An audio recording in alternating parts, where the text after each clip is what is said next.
Hello and welcome in Project Zomboid. I asked Kenya if he will be kind enough to show you how to build the defenses in Project Zomboid and survive.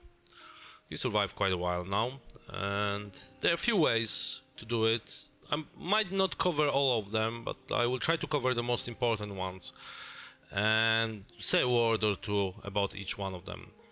It will be very basic video, it will be very beginner video because most of this knowledge is already well known, but there is a thing or two you might not be aware or it might be interesting for you. So, let's start. The very basic way to defend yourself is to barricade the windows and the doors. You can put up to 8 planks to the window or 2 metal sheets. As you can see, you can use the metalworking to put the metal sheets as well. They have more HP than the planks. And it's pretty straightforward. You don't need the carpentry level, you just need a hammer, a nail, and of course the planks. And you can barricade. The first thing is that you can unbarricade the window. So remove the plank, getting the plank back if you have the carpentry hammer. This hammer. If you have the ball peen hammer, you cannot do it because obviously ball peen doesn't have the anchor to actually grab the plank, so it makes sense. It's a bit inconvenient, but it makes perfect sense that you have to use the carpentry hammer to unbarricade the window, or of course crowbar.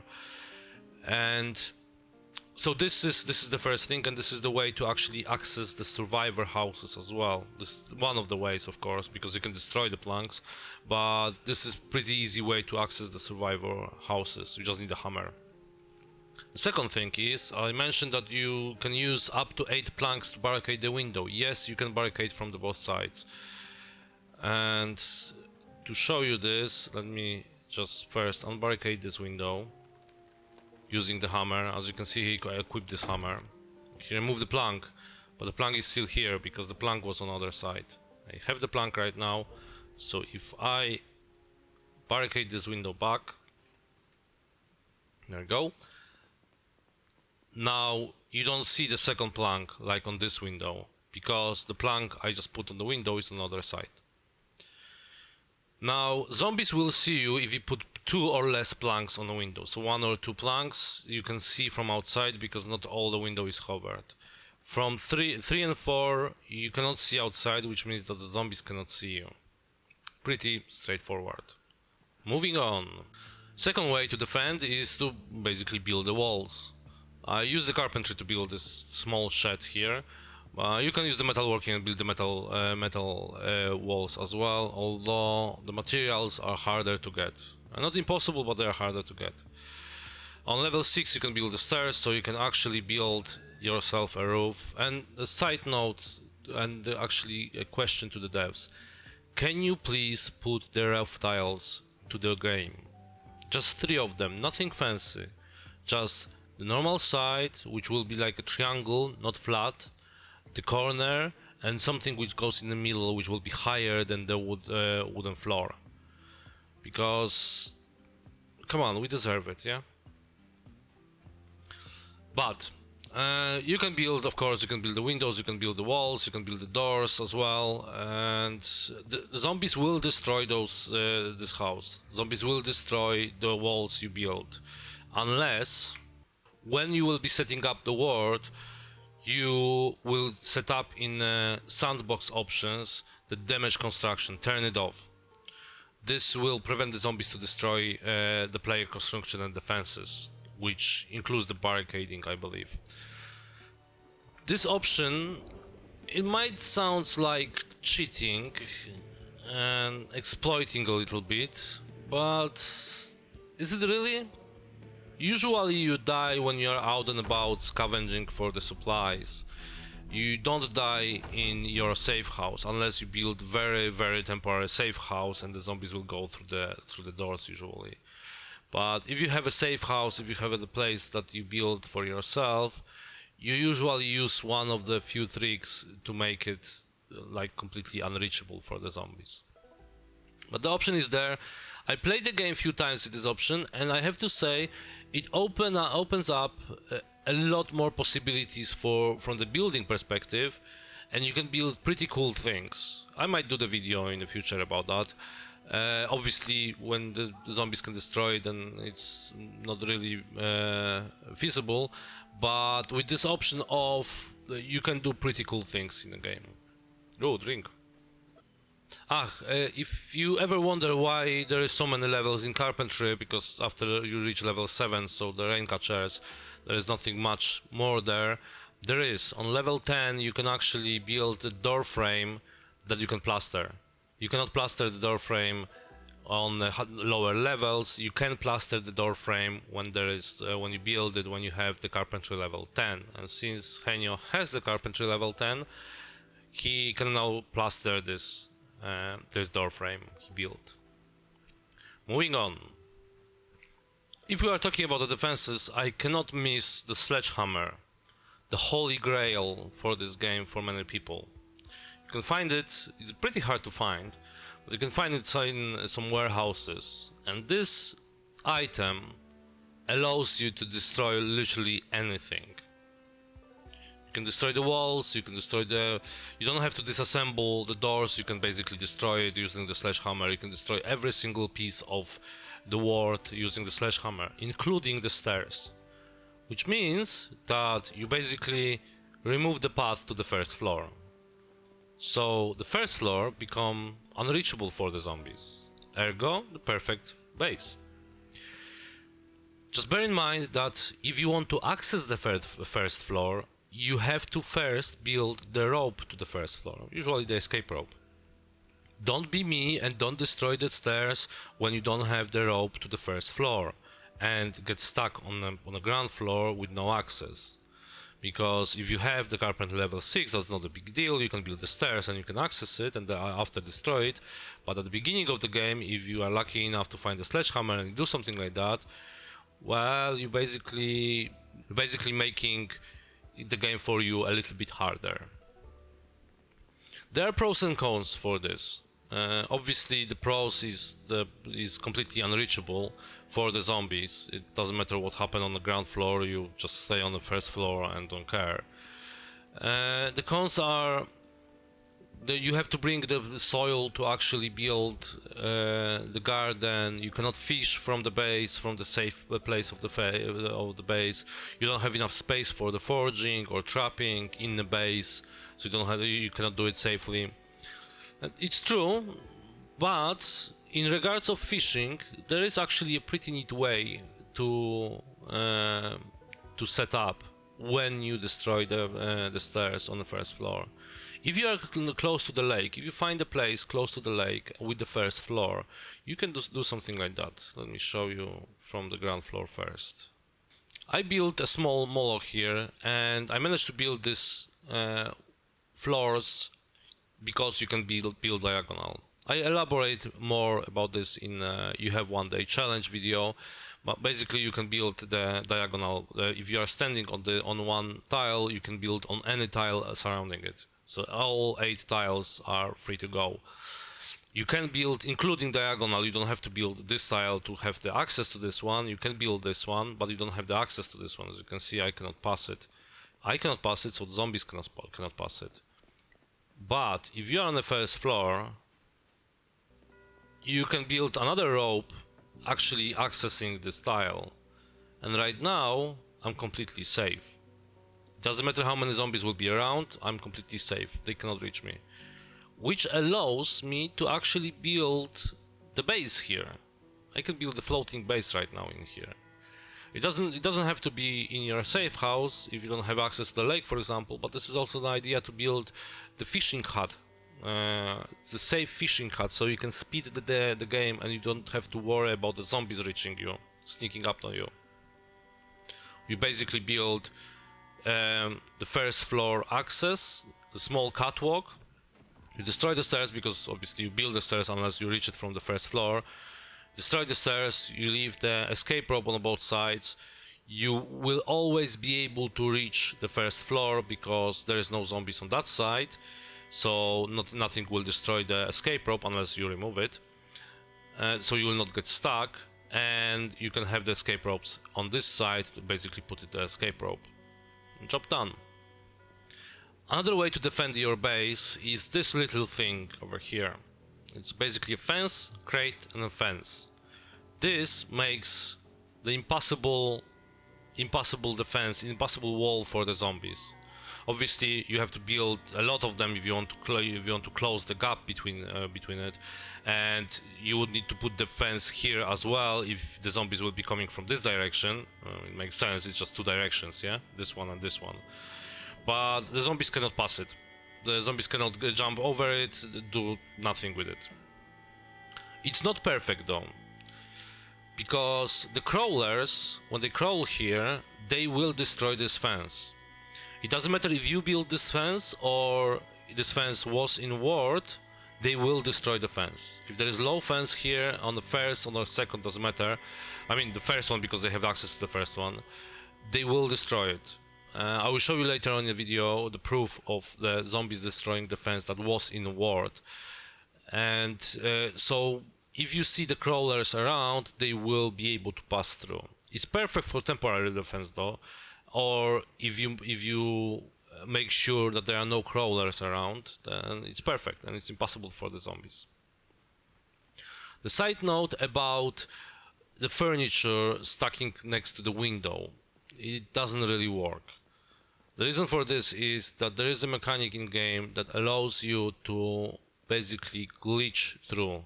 As you can see, I'm glitching through this freezer to reach the window. I can open the window, I can go out. Zombies can too. The rule of thumb is if you have access to something, the zombies will have access too. I try to build the defenses building a lot of tables around the corridor, but they start to glitch through the tables. Not all of them, but it was more and more and more, so don't do it. Unless you find a neat way to do it. I never try to do it because it's unpredictable, too unpredictable for me. After vehicle update, one of the most important and most awesome updates for the game, where devs decided to give us vehicles, because before you were going everywhere on foot for hours, for literally hours. The people started to use the cars as the defenses, as building basically a wall. As you can see on the screen, I built the Henio build, put the three cars next to each other, and built the wall this way. And it was working for a really long time. That was impassable barricade for the zombies. They were stuck on one side. You could go through the car, and you basically take a seat on one side and leave on the other side. Perfect thing, perfect thing. It doesn't work anymore because of the crawlers. I mean, the crawlers always was able to crawl under the car, but right now the zombies will become crawlers when they will reach this barricade. There is an option in game, in again zombie lore, when you turn off the proper zombies, there is option in game crawl under vehicle, and this option determines what zombies can, which zombies can crawl under the vehicle. The lowest option is crawlers only, so the zombies which are naturally crawlers, and after extremely rare, sometimes often, as you can see. The only thing, when you look at this option, yeah, it's pretty neat, and you can choose the crawlers only. The crawlers only is different than any other option. The rest of the options doesn't really matter, because every zombie become a crawler no once per game.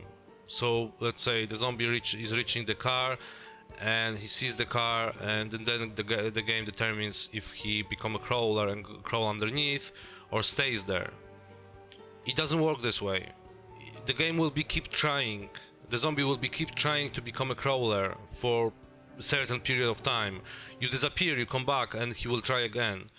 So I don't know how often it is, but the rest of the options, apart of the crawlers only, is how often this will happen. So if you have the 50 zombies outside of your base, and you have a car, and you have set up extremely rare, those 50 zombies sooner or later will reach you. They might reach you on a slower pace, like one by one, or 2 or 3 at a time. But if there will be 1,000 zombies, there will be 20 zombies at one time. Because extremely rare, one of those 1,000 zombies will be able to crawl. Not one, 20 zombies will be able to crawl at the same time.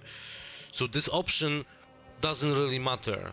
I usually set this up on always, very often, doesn't matter. It doesn't really matter to me, because if the zombies, if I want to have defense, I want to have defense that the zombies will not be able to reach me, will be able to reach me slower. What sort of defense is that? I mentioned earlier that don't put any furniture against the window, because zombies are glitching through those furniture and they can reach you. It's not entirely true. There is one item you can put next to the window which will the zombies will not be able to glitch through it, and those are cars.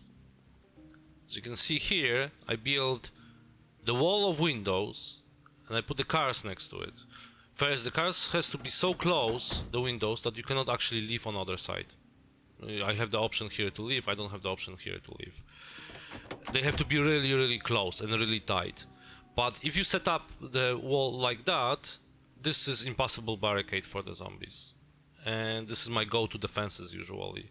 Right now I have two safe houses, so this one and the house next to it, and they are both blocked by the cars. I just brought the cars which I had to leveling up the mechanic skill, and I started to build this. So I have access to forgings on this side, and in the gardens of both of these houses, access to fish, access to trap in second house, and so on. This is impassable barricade for the zombies. It doesn't matter, level of the window doesn't matter.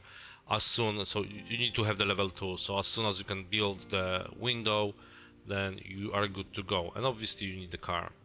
And let me show you my outpost, which I built right now. I believe you can recognize we are in Louisville, and I built this outpost, so block this entrance and block the second entrance, which is here, from the zombies. And this is actually quite cool, because using one car I actually block the entrance, because this car is quite big. You see what the zombies does? They're crawling here and they never attack the window tile. They don't attack this window, they just try to crawl. They cannot reach me, I can stand next to it and nothing happen. But because this is a window, I can do this. And because it's a window, I can actually loot those zombies. Oh, Cyril.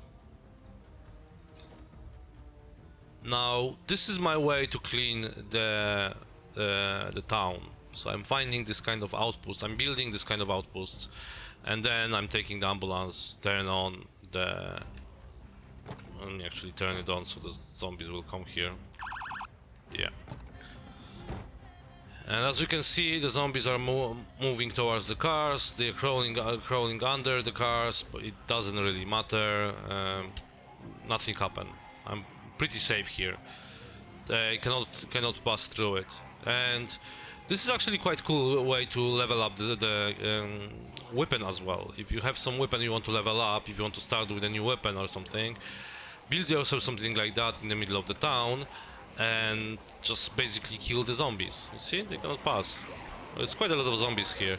It even works for the firearms. I managed to level up the aiming to level 5 using exactly this setup and the shotgun. And I mentioned earlier that I will show you that zombies can destroy the fence, the low fence, if it's not built by the player. This is the fence, it hasn't been built by me, and the zombies, the crawlers, basically destroy it, as you can see. I didn't destroy it. I cannot destroy it this way. I mean, I think I could, just using the axe or something, just destroy the fence. But it wasn't me, it was the zombies. It was the crawlers basically destroying everything. Hold on. Job done! The one thing, if you are building something like that, don't build the small outpost, like 10 by 10 or something, because as you can see the zombies pathing breaks right now because they cannot reach me because there are cars. The way to get them close to the fence is to move to the other side of the fence, because this will basically extend their pathing to reach me. I'm gonna come here. You first have to aggro them, yeah? And when I come back now, they will all move closer to the fence, you see? So just basically run through it because they try to reach you. Also, if you are building something like that, make sure to build yourself the emergency exit, because you don't want to get stuck in here when there is so many zombies that they will surround you from each side, and you won't be able to leave. So just build a catwalk to the next floor, I mean next roof, and have some sort of like emergency exit. Okay, I hope you enjoyed that, and thank you very much for watching, and I hope to see you next time.